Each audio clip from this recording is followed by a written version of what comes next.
প্ৰথমতে আজি এই উদ্বোধনী অনুষ্ঠান সমাপতিত কৰিবৰ বাবে অসম বিজ্ঞান সমিতিৰ সভাপতি অধ্যাপক গণেশ্বৰ কৰ্মচাৰক সভাপতি আসন গ্ৰহণ কৰিবলৈ অনুৰোধ জনাইছোঁ।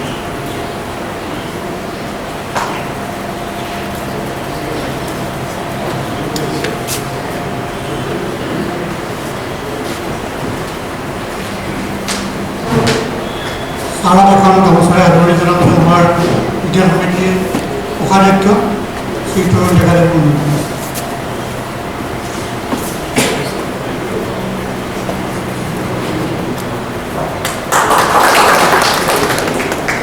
আমি মঞ্চলৈ আদৰণি জনাব বিচাৰিছোঁ আজিৰ এই সভা এই কৰ্মশালাৰ উদ্বোধক অসম বিজ্ঞান প্ৰযুক্তিবিদ্যাৰ পৰিৱেশ পৰিষদৰ সঞ্চালক ডক্টৰ ৰূপ কুমাৰ বিশ্বদেৱক তেখেতক মঞ্চলৈ আগবঢ়াই আনিবলৈ অনুৰোধ জনাইছোঁ।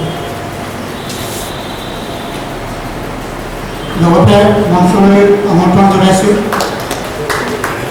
ভাৰত চৰকাৰৰ বিজ্ঞান আৰু প্ৰযুক্তি বিভাগৰ এটা স্বায়ত্তশাসিত প্ৰতিষ্ঠান বিজ্ঞান প্ৰচাৰৰ জ্যেষ্ঠ বিজ্ঞানী চাইণ্টিষ্ট এফ শ্ৰী বি কে ত্যাগী মিষ্টাৰ বি কে ত্যাগী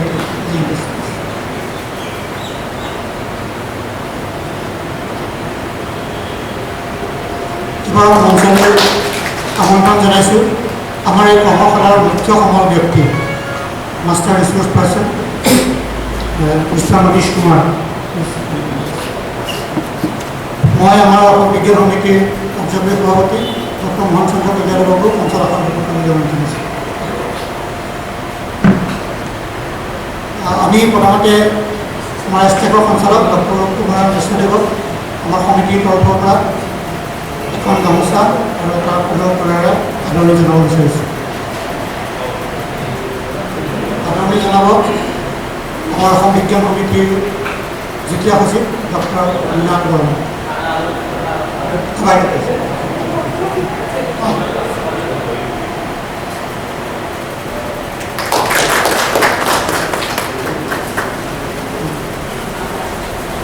এবাৰ আদৰণি জনাব গৈছোঁ বিজ্ঞান প্ৰচাৰৰ জ্যেষ্ঠ বিজ্ঞানী চাইণ্টিষ্ট মিষ্টাৰ বি কে ত্যাগী।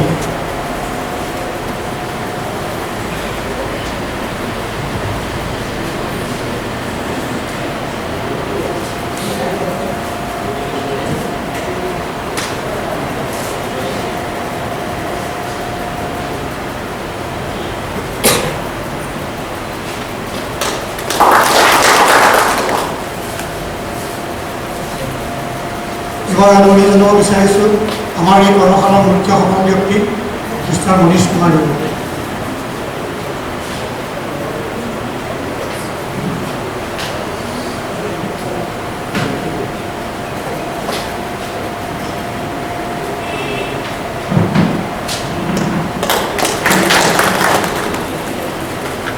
প্ৰথমতে আমি এই কৰ্মশালাৰে আপোনালোক আটাইকে আদৰণি জনাইছোঁ। আদৰণি জনাবলৈ লওঁতে এই কৰ্মশালাটোৰ বিষয়ে অতি চমুকৈ মই দুআষাৰ ক'ব বিচাৰিছোঁ। আপোনালোকে ইতিমধ্যে গম পাইছিল যে এই গোটেই কৰ্মশালাটোৰ আমাৰ মূল বস্তু হ'ল পদাৰ্থ বিজ্ঞান আৰু শব্দ এটা দেখিছে যে ইন'ভেটিভ ছায়েন্স এক্সপেৰিমেণ্ট। ইন'ভেটিভ অৰ্থাৎ উদ্ভাৱনীমূলক। গতিকে আমাৰ শিক্ষণ ব্যৱস্থাটো কি ধৰণে আমি উদ্ভাৱনীমূলকভাৱে আমাৰ যিবিলাক পাঠ্যক্ৰমৰ বস্তু পাঠ্যক্ৰমৰ আমাৰ শিকাব লাগে বিজ্ঞান পাঠ্যক্ৰমৰ যিখিনি বস্তু কি ধৰণে ল'ৰা ছোৱালীৰ মাজত বেছি মনোগ্ৰাহী কৰিব পাৰোঁ তাৰ উপৰি পাঠ্যক্ৰমৰ বাহিৰত গৈও আমি কিছুমান বেলেগ ধৰণৰ পৰীক্ষা নিৰীক্ষা ল'ৰা ছোৱালীক বিজ্ঞানৰ প্ৰতি আকৰ্ষণ কৰিব পাৰোঁ নেকি এইটোৱেই ইয়াৰ প্ৰধান উদ্দেশ্য। আৰু আপোনালোকৰ হাতত যিখন চিডিউল দিয়া হৈছে এখন আপোনালোকক চিডিউল দিয়া হৈছে সেই চিডিউলত লিখা আছে যিহেতু IIT কানপুৰৰ লগত সহযোগিতাৰে এই গোটেই কৰ্মশালাৰ পদ্ধতিটো শিক্ষণ পদ্ধতিটো আমাৰ যোগাৰ প্ৰস্তুত কৰা হৈছে। এই গোটেই প্ৰক্ৰিয়াৰ মাজেদি বিজ্ঞান প্ৰচাৰে আমাৰ যিখিনি অনুসূচিত জনজাতি অঞ্চল আছে ভাৰতবৰ্ষত সেই অঞ্চলৰ বিজ্ঞান শিক্ষকসকলৰ বাবে এই বিশেষ কৰ্মশালাটো আয়োজন কৰি আহিছে। আৰু এই কৰ্মশালা ভাৰতবৰ্ষৰ বিভিন্ন ঠাইত হয় আৰু আমি অসম বিজ্ঞান সমিতিয়ে অতি আনন্দ লাভ কৰিছোঁ যে অসমত এই কৰ্মশালা কৰিবৰ বাবে বিজ্ঞান প্ৰচাৰে অসম বিজ্ঞান সমিতিক নিৰ্বাচিত কৰে। বিজ্ঞান সমিতিয়ে এনেকুৱা 3টা কৰ্মশালা এইবছৰ কৰিব। 3টা কৰ্মশালাৰ জনাইছে। और तीनटा कৰ্মশাला আমি प्राय 150 আপোনালোকৰ দৰে শিক্ষকক 29টা জনজাতীয় অঞ্চলৰ পৰা আমি আমন্ত্ৰণ কৰি প্ৰশিক্ষণ দিম।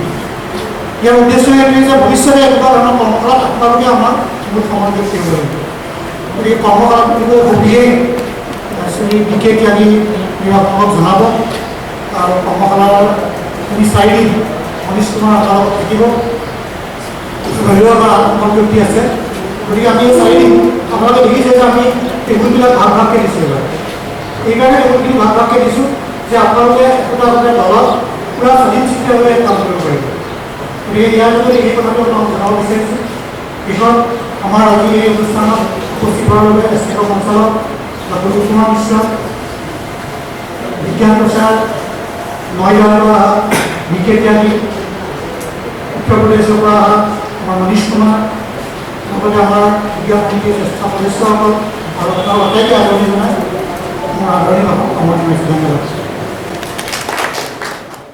President and the working president, Assam Science Society, Director STEC, and Dr. Goswami. Both of them. Sorry, sir, I couldn't see you. Yeah.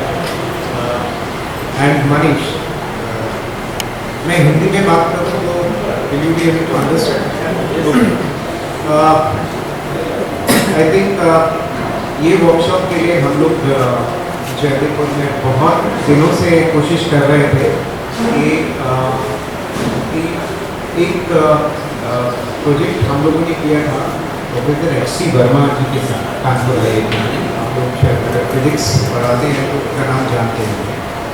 और उसमें कोशिश ये किया था कि जो फिजिक्स हम लोग 6th क्लास से 12th क्लास तक जो पढ़ाते हैं उसको कुछ एक अलग तरीके से पढ़ाया जाए। तो कैसे पढ़ाया जाए जिसमें थोड़ा एक हाथ से करके कुछ सीखने वाली बात हो, उसको करने में थोड़ा फन का एलिमेंट और जो अंडरस्टैंडिंग है, जो भी प्रिंसिपल फिजिक्स का हम लोग बताना चाहते हैं उसको एज ए प्रोसेस उसका अंडरस्टैंडिंग हो रहा है। तो क्योंकि जो वर्ड इसमें इनोवेशन का जो इस्तेमाल किया है वो इसीलिए किया है कि इनोवेशन का मतलब होता है कि किसी चीज़ को नए तरीके से करना जो कि पहले नहीं हुआ है। मतलब अगर हम IPR इशू की बात करें तो वो एक ये है कि ऐसा पहले नहीं किया किसी ने। तो ये एक्सपेरिमेंट में 10 साल तक यही रिसर्च चला उनका लैब में कि जो फिजिक्स जो पढ़ाई जाती है स्कूलों में चाहे 10th क्लास हो या 11th या 12th का हो, उसको किस तरीके से और ख़ासकर वो हालात में ध्यान रखते हुए, क्योंकि अभी भी हमारा जो साइंस पढ़ाने का या पढ़ने का तरीका है वो 100 साल से भी पुराना हो गया और जिसमें एक मेंटल लेवल पे हमें ये परसीव करना होता है कि इतना इक्विपमेंट होगा तो ये एक्सपेरिमेंट हम कर पाए। तो इस मेंटल ब्लॉक को कैसे ख़त्म करा जाए और जो चीज़ें हमने कुछ वेस्ट चीज़ों को समझ के घर में इधर उधर फेंक रखा है उसको इस्तेमाल करते हुए वो फिजिक्स के वो सिद्धांत यानी वो कॉन्सेप्ट्स जो हम सिलेबस में हमारे हैं उसको किस तरीके से outside the classroom situation, outside the lab situation में वो एक्सपेरिमेंट किए। तो क्योंकि ये हम लोगों के लिए, मेरे लिए और मनीष के लिए ये सब लोग बोलते हैं ये लोग कबाड़ी वाला है, क्योंकि वी कीप ऑन सर्चिंग कि कुछ ऐसा मटेरियल मिल जाता है एंड देन वी थिंक कि this by using this particular bottle और समथिंग इससे हम वो फिजिक्स का वो प्रिंसिपल डेमोन्स्ट्रेट कर सकें।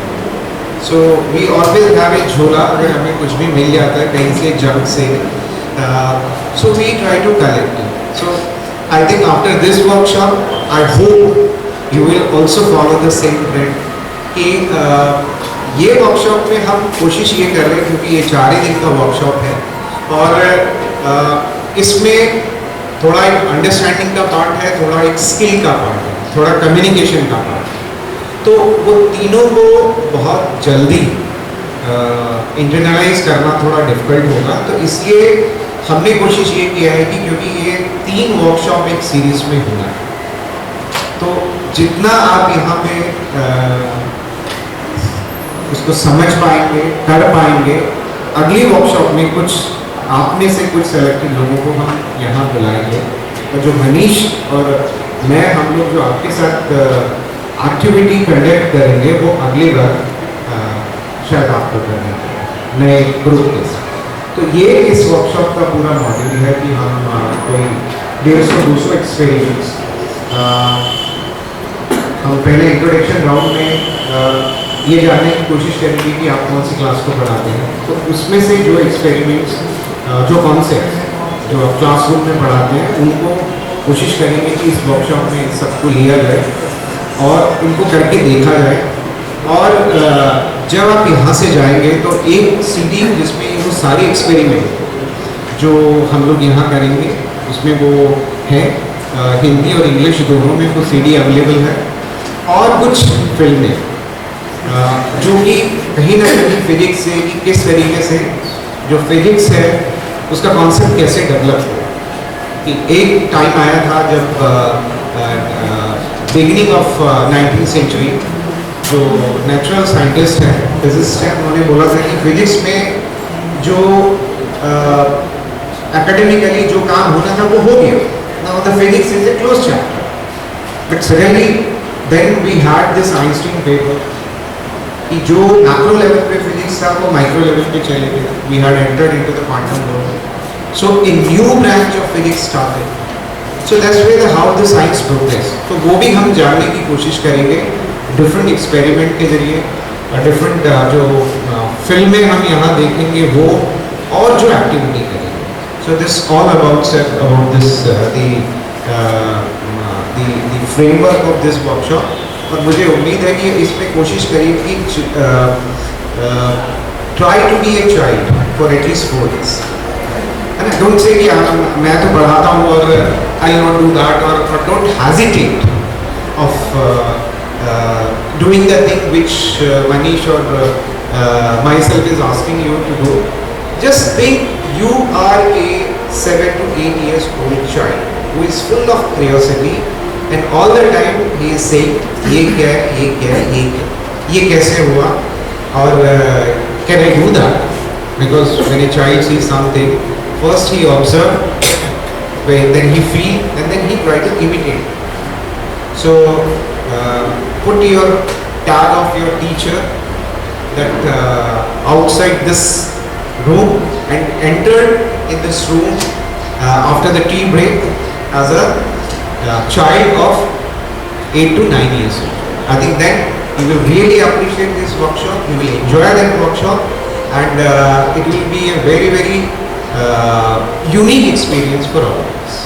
Thank you very much, and I would like to thank Assam Science Society for accepting the offer of Vigyan Prasad to organize these workshops in Assam, and I hope sir we will continue to have few such more activity for the bio teachers and chemistry teachers as well. Thank you very much.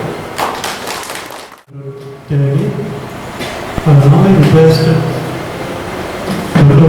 Kumar Mishra, Director of STEC, to give the inaugural address. From Vigyan Committee, Shabhapati Dr. Kuleshwar Bharmadahe, Principal Shabhapati Dr. Mohan Chandra Patel, মোৰ বহু পুৰণি 2 দশকৰ বেছি সময় আমি একেলগে কাম কৰা দিল্লীৰ পৰা বিজ্ঞান প্ৰচাৰৰ বিজ্ঞানী শ্ৰী বীৰেন্দ্ৰ কুমাৰ ত্যাগী, শ্ৰীমান মনীষ, যাৰ সৈতে মোৰ পৰিচয় বৰ বহুদিনীয়া নহয়, কিন্তু মই তেওঁৰ বিষয়ে জানো।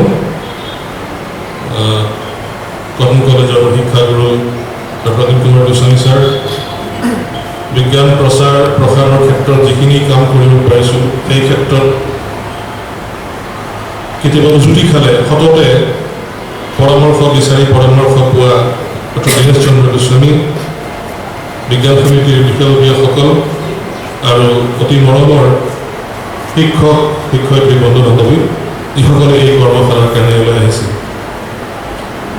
চব এই ধৰণৰ কৰ্মশালা বিভিন্ন ঠাইত অনুষ্ঠিত হৈ আহিছে। আজি যিগৰাকী ব্যক্তিৰ নিষ্ঠা আৰু কৰ্মদক্ষতাৰ কাৰণে আমি এটা ফিজিক্সৰ ইনোভেটিভ কিট পাইছোঁ, সেইগৰাকী ব্যক্তি এজন ডেকা লেকচাৰাৰ আছিল যেতিয়া মই 1989 চনৰ 21 জুলাই তাৰিখে এমটেক কেমিকেল ইঞ্জিনিয়াৰিঙৰ এমটেক কৰাৰ কাৰণে কানপুৰ আইত ভৰি দিছিলোঁ, প্ৰফেচাৰ E.C. বৰ্মা। সেইগৰাকী E.C. বৰ্মাই সেই সময়ত ফিজিক্সত আমি যেতিয়া পঢ়োঁ খুব নাম কৰা প্ৰফেচাৰ আছিলে ডক্টৰ P.R.K. ৰাও। কানপুৰ IIT-ত ফিজিক্স আৰু কেমিষ্ট্ৰি ডিপাৰ্টমেণ্ট দুটা দেশত চকুত চাবলগীয়া, যদিও তাত মূল উদ্দেশ্য আছিলে IIT এখনত ইঞ্জিনিয়াৰ প্ৰডিউচ কৰা আৰু বাকীবোৰ সহযোগী ছাবজেক্ট, কিন্তু মই থাকোঁতেই 7মগৰাকী কেমিষ্ট্ৰি প্ৰফেচাৰে ভাৰতনগৰ পুৰস্কাৰ পাইছিল, প্ৰফেচাৰ সত্যমূৰ্তি। তাৰ আগতে 6জনে পাই গৈছে, ইনক্লুডিং ভাৰতৰত্ন C.N.R. ৰাও। সকলোৱে কানপুৰ IIT কেমিষ্ট্ৰি প্ৰফেচাৰ আছিল। তেনেকুৱা এটা বৌদ্ধিক পৰিৱেশত থাকি আন্তৰ্জাতিক ক্ষেত্ৰত বিচৰণ কৰি এগৰাকী ব্যক্তিয়ে গাঁৱৰ ল'ৰা ছোৱালীক কেনেকৈ বিজ্ঞান শিকাব লাগে, পঢ়াব লাগে, কি কৰিলে আমাৰ লাভ হ'ব, সেইটো চিন্তা কৰাটো সঁচাকৈয়ে বৰ এটা আচৰিত কথা। কাৰণ IIT লেভেলত বেছিভাগ মানুহে চিন্তা কৰে, 99% মানুহে চিন্তা কৰে ক'ত ইণ্টাৰনেশ্যনেল কনফাৰেঞ্চত পেপাৰ দিব পাৰি, কিমান হাই ইম্পেক্ট ফেক্টৰৰ পেপাৰ লিখিব পাৰি, ক'ত মেম্বাৰ হ'ব পাৰি ডাঙৰ কমিটিবোৰৰ ইত্যাদি। তাৰ ভিতৰত এনেকুৱা বহু কম মানুহ পোৱা যায়। আমি আৰু এজন ব্যক্তিৰ কথা ক'ব লাগিব, যিগৰাকী গোটেই জীৱন ধৰি পেলাই এই কাম কৰি আহিছে, ডক্টৰ অৰবিন্দ গুপ্তা। অৰবিন্দ গুপ্তাৰ যিখিনি কণ্ট্ৰিবিউশ্যন ইট ইজ আনপেৰেলেল। তেওঁ Kanpur IIT products, is also' engineer from Kanpur IIT। এই ধৰণে আমাৰ দেশত বহুতে বহু কাম কৰি আছে, কিন্তু কেতিয়াবা আমি সকলোৱে ঘৰৰ মানুহ, ইয়াত কোনো বাহিৰৰ মানুহ নাই, কথাখিনি ক'ব পাৰি। কেতিয়াবা যেতিয়া কৰ্মক্ষেত্ৰৰ আমাৰ তাগিদাত বা অন্যান্য তাগিদাত আমি যাওঁ, আমাৰ অসমৰ স্কুলবোৰলৈ, লাগে চহৰতে হওক বা গাঁৱতেই হওক, আমি যি ধৰণে বিজ্ঞান পঢ়াই আছোঁ, তাৰ সৈতে মই 70ৰ দশকত পঢ়া বিজ্ঞান, ছাত্ৰ হিচাপে পঢ়া বিজ্ঞান স্কুলত বা আমাৰ দেউতাহঁতে পঢ়া বিজ্ঞান আৰু পাঠদানৰ পদ্ধতি বিশেষ পাৰ্থক্য বিচাৰি নাপাওঁ। আজিও বহুতে বুৰঞ্জী বা সাহিত্য পঢ়োৱা লেখীয়াকৈ বিজ্ঞান পঢ়াই আছে, যিটো আমাৰ কাৰণে চিন্তনীয় বিষয়। আৰু যাৰ কাৰণে 2012 চনত যেতিয়া 7জনীয়া ডক্টৰ সিদ্ধাৰ্থ বৰুৱা কমিটিখন চৰকাৰে ফৰ্ম কৰোঁতে তাতে মোকো মাতি আনি পেলাই সদস্য কৰি দিছিলে, তেতিয়ালৈকে মই ছেবাৰ বিষয়ে, মই ছেবাৰ মেট্ৰিক পাছ কৰাৰ ছাত্ৰৰ বাহিৰে মোৰ নিজৰ একো আৰু ছেবাৰ সৈতে পৰিচয় নাছিল। 2012 চন যেতিয়া ভিতৰলৈ সোমাই গ'লোঁ, তথ্য পাতিবোৰ আমাৰ সন্মুখত দিয়া হ'ল, আমি সকলোখিনি এক্সেছ পালোঁ চাবৰ কাৰণে। দেখিলোঁ যে গ্ৰেছ নিদিয়াকৈ, 1 নম্বৰৰ গ্ৰেছ নিদিয়াকৈ যদি আমি পৰীক্ষাৰ ৰিজাল্ট ডিক্লেয়াৰ কৰোঁ, মেট্ৰিকত খুব বেছি 16 বা 17% ল'ৰা ছোৱালীয়ে একেবাৰতে পাছ কৰিব। আৰু সেইটো মেইন দুটা কালপিট হ'ল অংক বিজ্ঞান আৰু লগতে কিছু ক্ষেত্ৰত ইংৰাজীও। তাৰমানে আমি বহুত চিন্তা কৰিবলগীয়া বিষয় এটা আহি গৈছে। আমি বিজ্ঞানটো ল'ৰা ছোৱালীক কি ধৰণে পঢ়াই আছোঁ, আমাৰ শিক্ষণ পদ্ধতিত কি আছে ড্ৰবেক, যাৰ কাৰণে ল'ৰা ছোৱালী বিজ্ঞানৰ ভয় কৰে। বিজ্ঞানৰ আগতে, পৰীক্ষাৰ আগতে ল'ৰা ছোৱালী টোপনি নহা অৱস্থা হৈ যায়, নাৰ্ভাছ ব্ৰেকডাউন হয়। কিয় হয় সেই বস্তুবোৰ আমি চাব লাগিব। অথচ আপুনি যদি ছিংগাপুৰলৈ যায়, আজি তাত দেখিব ল'ৰা ছোৱালীয়ে ছায়েন্স পঢ়াৰ কাৰণে আগুৱাই আহিছে, কাৰণ তাত ইমান ফ্লেক্সিবল, ইমান সুন্দৰ এটা সাৱলীল পদ্ধতিত তেওঁলোকে বিজ্ঞান পঢ়াই আছে, য'ত নেকি কোনো ধৰণৰ পৰীক্ষা দিয়াৰ প্ৰেছাৰ বা এছাইনমেণ্টৰ প্ৰেছাৰ বা ইউনিট টেষ্টৰ প্ৰেছাৰ নাই। তেওঁলোকে অতি এটা প্ৰাকৃতিক পৰিৱেশত বিজ্ঞানৰ অধ্যয়ন কৰি আছে। আজি এসপ্তাহ আগতে জয়দীপে ভবাৰ কাৰণে মই গোলাঘাটলৈ গৈছিলোঁ, সেইখনো বিজ্ঞান সমিতি DR কলেজৰ এখন মিটিং আছিলে। তাতে সেই কথাষাৰ কৈছিলোঁ যে আজি আমি কথা কৈছোঁ উদ্ভাৱনৰ কথা কৈছোঁ, innovation in science, innovation in engineering, innovation in mathematics, innovation in what ever, যিকোনো বিষয়তে। সেই ৱৰ্ডটো নোহোৱাকৈ আজি ভাৰতবৰ্ষৰ কোনো পলিচিও সম্পূৰ্ণ নহয়।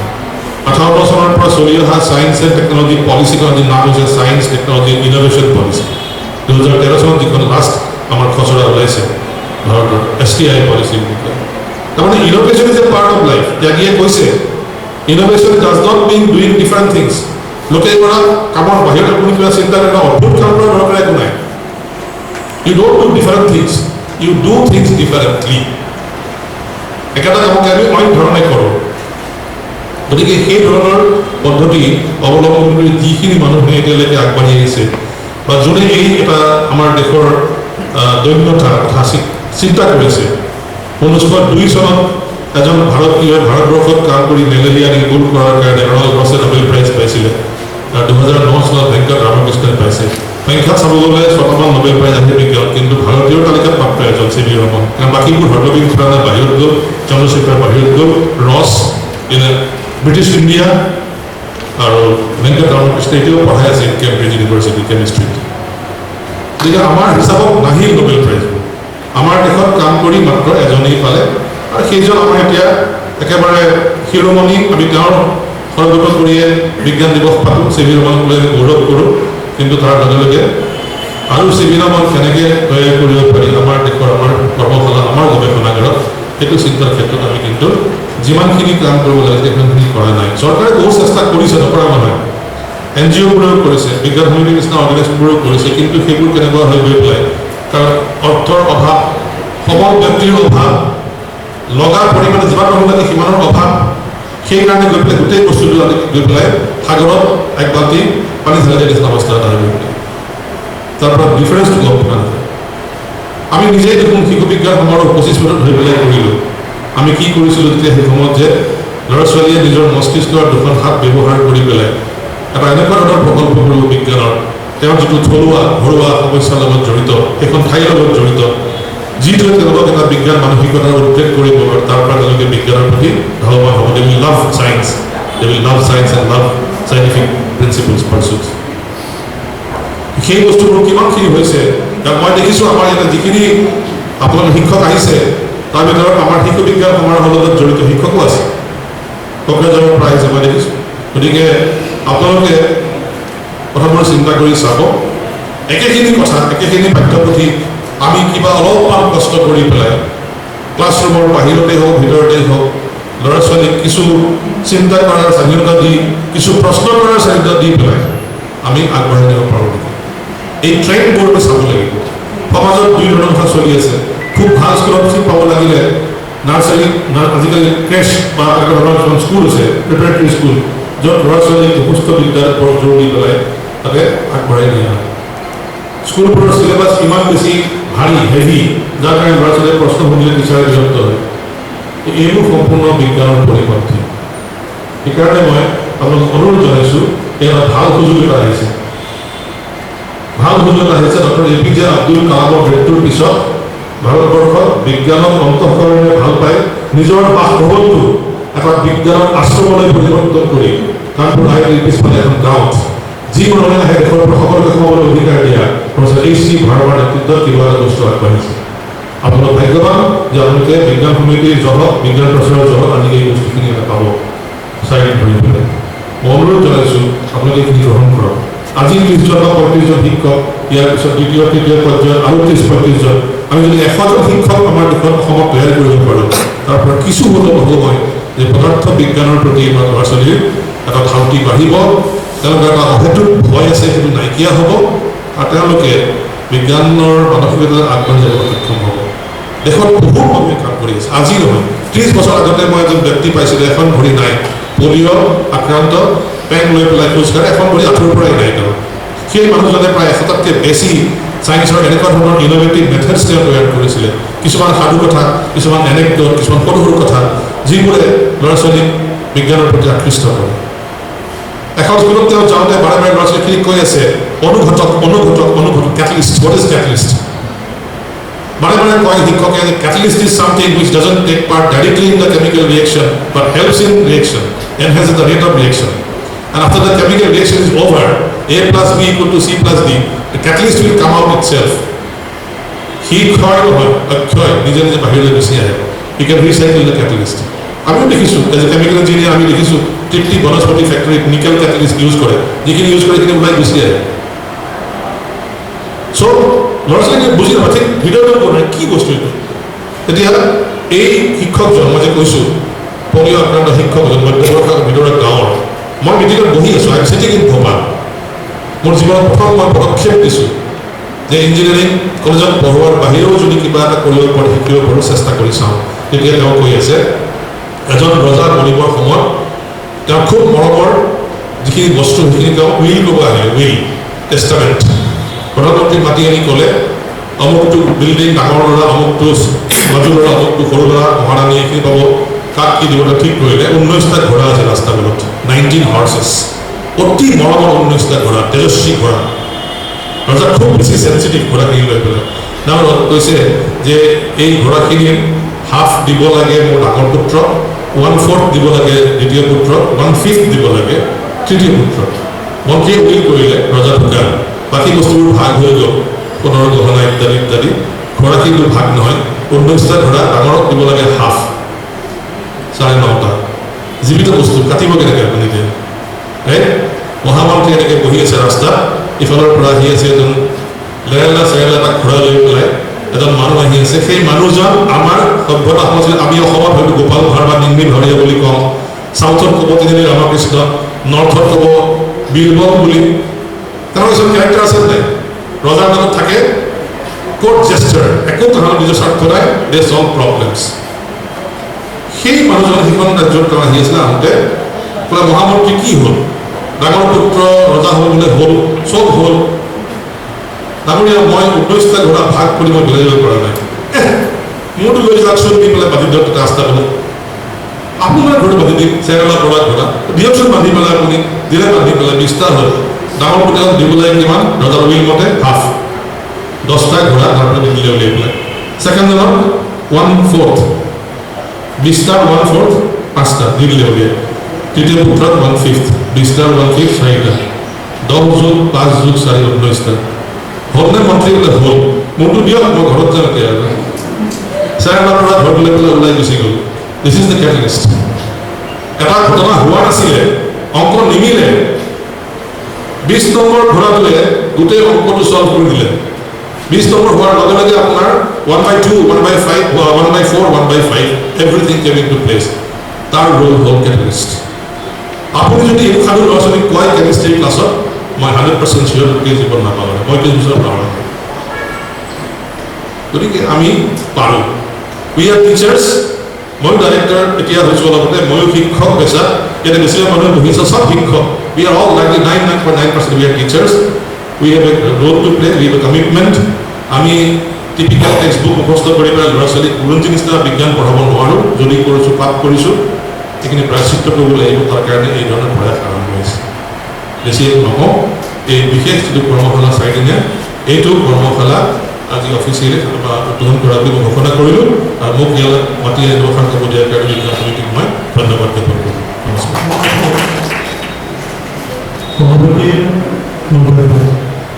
আজি ইয়াত উপবিষ্ট মুৰব্বী শ্ৰদ্ধাৰ বিজ্ঞানীসকল,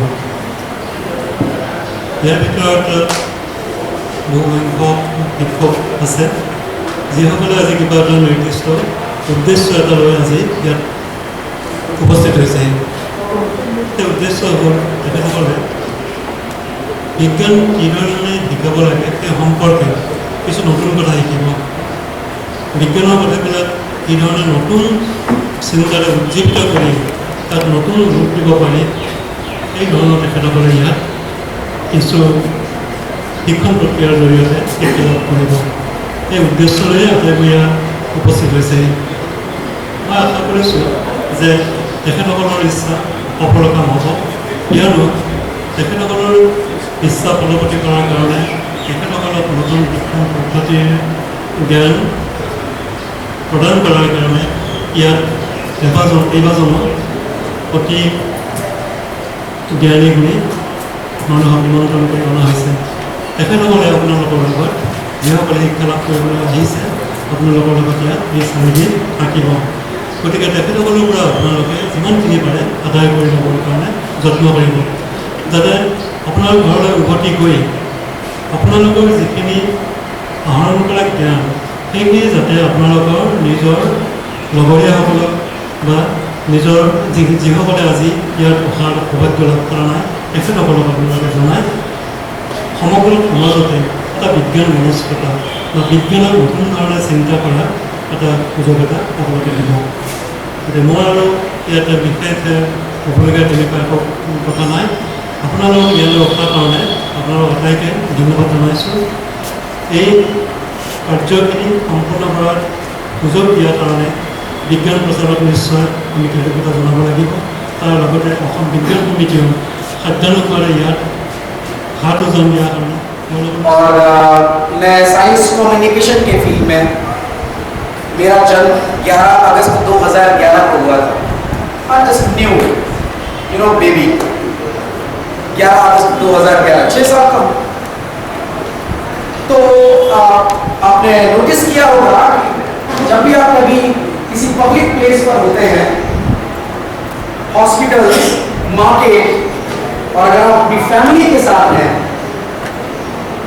अपने छोटे बच्चे के साथ हैं, और आपके साथ कोई अननोन फैमिली और उसके बच्चे अगर उनके साथ हैं, तो जरा मुझे बताइए सबसे पहले उस अननोन फैमिली से दोस्ती कौन करता है?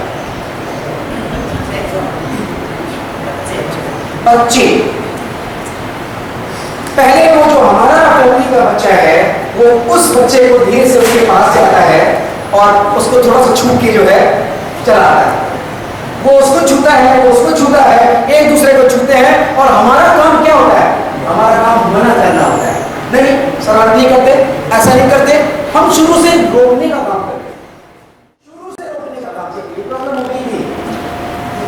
तो सबसे पहले अगर हमें इन 4 दिनों में शेयर करना है तो हमें एक दूसरे से पहले दोस्ताना व्यवहार बनाना होगा। मीन्स हमें एक दूसरे का दोस्त बनना होगा और हमें कुछ बचकानी हरकतें करनी होगी, क्योंकि हम यहाँ पर सीरियस मुद्दे को सुलझाने नहीं आए, हम सीरियस बनने नहीं आए। तो सीरियस बनने नहीं आए हैं। और एक बच्चा क्या करता है बाय बर्थ, नेचुरली क्या करता है, जरा उसको एक एक्टिविटी के माध्यम से पहले कुछ कनेक्ट होने का प्रयास करेंगे। बिकॉज अभी जो हमारा सिग्नल जो मोबाइल होता है ना, मोबाइल में आप अक्सर देखते होंगे साइड पर एक सिग्नल का वो होता है, सिंबल्स बन के आते हैं कि नेटवर्क कम आ रहे हैं। अभी हमारे और आपके बीच की जो कनेक्टिविटी है वो भी 100% नहीं है। सबसे पहले कनेक्ट हो जाते हैं, जब देखेंगे oh now 100%। Okay, so come on, I am going to give you one command and you have to follow it. I'm just giving you one command and you have to follow me, but remember you will focus on me. ध्यान से देखेंगे आप, because the name of this workshop is innovative physics experiment. This is totally based on hands on.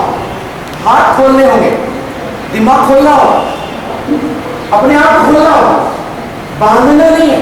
Okay, सो अपने हाथों को free कर लीजिए और मैं कमांड देता हूँ, उसे फॉलो करिए। कमांड तभी समझ में आएगा कि हाँ आप जुड़े हैं या नहीं जुड़े।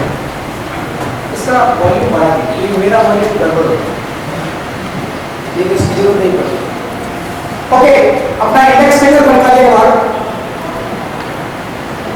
और अपने सर के पास ऐसे लगेगा और निकल बेटा। कुछ लोग पहले से इसको यहाँ पे लगाए हुए दूर रखना है, फॉलो करना है। मैं कमांड देने जा रहा हूँ, स्लो मोशन वाले बिल्कुल नहीं खेलेंगे मेरे साथ। मैं जो कमांड दूंगा उसको तुरंत फॉलो करना है, और जो स्लो मोशन में है अच्छा ऐसा कुछ नहीं होगा, मतलब क्विक कमांड सभी ने करना है, सभी ने, और उसके आउटपुट को देखिएगा। ये बेहतरीन मौका है बचपन जीने का। Are you ready? यस और नो में जवाब देना है, तेज बात करना मेरे से। Are you ready? Yes. Good.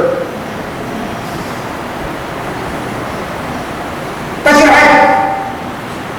Is it है? Is it hard? Is it hard? No. Just Is it hard? No, sir. So, क्या हो गया? वो क्या किया? कुछ लोगों ने सुधार किया बात में। मैंने कहा था फॉलो मी। क्या हो गया ये? Is it hard? Is it hard? No, sir. चेहरे पे मुस्कुराहट आ रही है ना? क्या आप लोगों को समझ में आ रहा है कि क्या कहना चाहता हूं मैं? आपने मुझे फॉलो नहीं किया, आपने मुझे कॉपी किया है। और एक छोटा बच्चा हमेशा कॉपी करता है,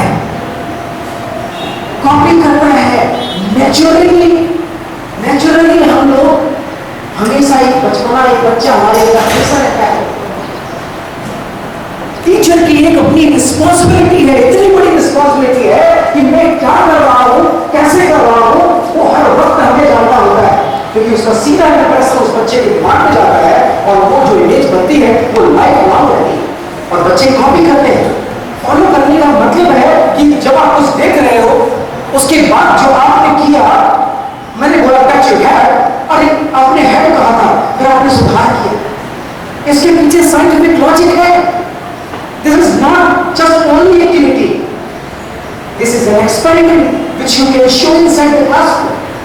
हाउ आप एक क्वेश्चन पढ़ाते हो ना क्लास 6, 7, 8 में, 7th में याद होता है कि जब वो बारिश होती है और बारिश के दौरान जो बादल गरजते हैं और जो बिजली चमकती है, थंडरिंग जो होती है, लाइटनिंग जो होती है, which comes first? कौन पहले आता है? लाइट पहले आती है कि साउंड पहले आता है? डेफिनेटली लाइट पहले आती है, because speed of light is much larger than speed of sound. और जो आप देख रहे हो, that goes in your eyes with the speed of light, which is 3 lakh kilometer per second. और वो आपकी आंखों में गई, रेटिना पर इमेज बनी, ब्रेन ने प्रोसेस किया, फर्दर कमांड पहुंचाया, उसको कुछ समय लगा और वो आपने किया with the help of comparatively speed of light, electromagnetic signals speed of light से हो गए। लेकिन उसी समय meanwhile एक और सिग्नल पहुंचा था आपको, voice signal with the speed of 332 metre पर सेकेंड। कान के पर्दे जो है वो हिले, मैकेनिकल एनर्जी से जो इलेक्ट्रोमैग्नेटिक सिग्नल क्रिएट हुए, और वो दूसरी जो पश्चाताप किया आपने, जो आपने सुधार किया है, that because of that time gap, this is what? This is called response time. आपने जो बदलाव किया, सीरियस हो गए, मेरी inside the classroom जो बच्चे होंगे वो हो करें, तो let them do it, इन्हें घर में दो, क्योंकि हमें बच्चों से एक्टिविटी के माध्यम से पहले कनेक्टिविटी चाहिए, जिससे बच्चे ना जब भी आप क्लास में घुसे, आपकी 2 तरीके से पहचान हो सकती है क्लास के अंदर, एक हीरो और एक विलेन, और विलेन ज्यादा याद रखा जाता है। हो सकता है कि जब आप क्लास में घुसते हो तो बच्चे काम जाते हो, अरे अब तो ये वाले आ गए, तो ये बहुत मारेंगे, अब तो नहीं, ये तो पूरा मतलब बच्चे क्लास में क्या बोलते हैं आपको उस लेवल पर सोचना होगा। बच्चे आपको देखकर मुस्कुराते हैं कि बच्चे आपको देखकर कुमलाते हैं। The game is all about emotions. The game is all about emotions, and emotions comes from emotion. Why we never upgrade ourselves? हम अपने को के लिए अपडेट करते हैं। We need to upgrade ourselves because it's required. It's a requirement of time. So छोटी सी एक बात, या इस आगे को सेकंड, छोटी सी एक बात मैं आपको बताऊं। एक बार एक स्कूल में आग लग गई, सारे बच्चे डांस कर रहे थे, मस्ती कर रहे थे, खुश थे कि चलो अच्छा रहा, स्कूल में आग लग गई, और पढ़ना नहीं पड़ेगा और नहीं तो है सब काम खत्म।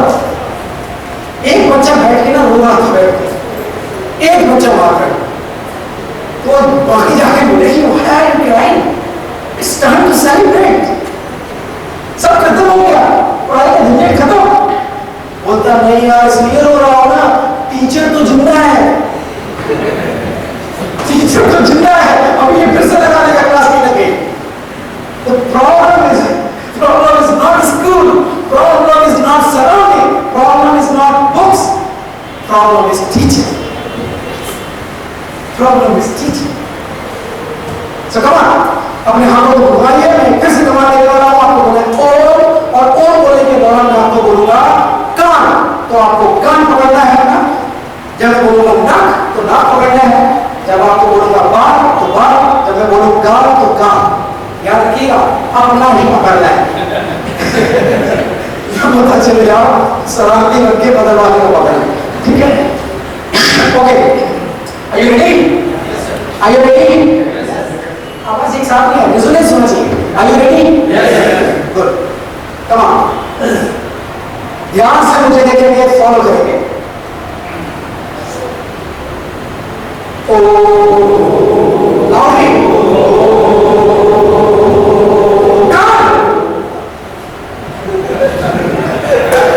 अभी भी देखो कान, right? It's not can't, it's not can't. Okay, I will give one more chance. One more chance, come on. Okay. Oh.